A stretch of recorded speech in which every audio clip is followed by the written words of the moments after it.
বিসমিল্লাহির রহমানির রহিম। Hello my dear student, আজকে আমি তোমাদের সামনে ভয়েস বিষয়ে একটি জাদুকরি নিয়ম বিষয়ে আলোচনা করব। আজকে আমরা শিখব কেমন করে অ্যাক্টিভ ভয়েসকে সহজেই আমরা প্যাসিভ করব, এবং এমন একটি রুলস আমরা শিখব যে রুলস অনুযায়ী একটি রুলসে সমস্ত ভয়েস অ্যাক্টিভ থেকে আমরা প্যাসিভ করতে পারবো। ওকে, তাহলে সরাসরি আলোচনায় আসা যাক।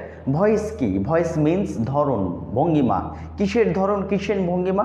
ক্রিয়া প্রকাশের ধরন বা ভঙ্গিমাকে আমরা ভয়েস বলবো।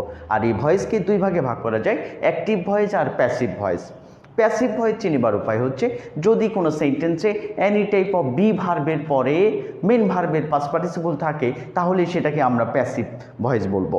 যদি কোনো সেন্টেন্সে বাই আসে অথচ বি ভার্বের পরে মেন ভার্বের পাস্ট পার্টিসিপল নেই, তাহলে কিন্তু সেটা কখনোই প্যাসিভ ভয়েস হতে পারে না।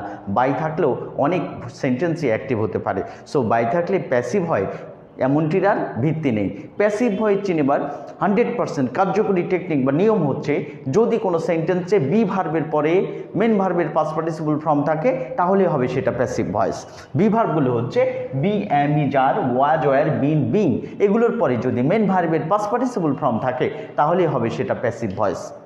ওকে, এবার আসা যাক আমরা কেমন করে অ্যাক্টিভ থেকে প্যাসিভ করব। সাধারণত কোনো অ্যাক্টিভ সেন্টেন্সকে, অ্যাক্টিভ ভয়েসকে যখন আমরা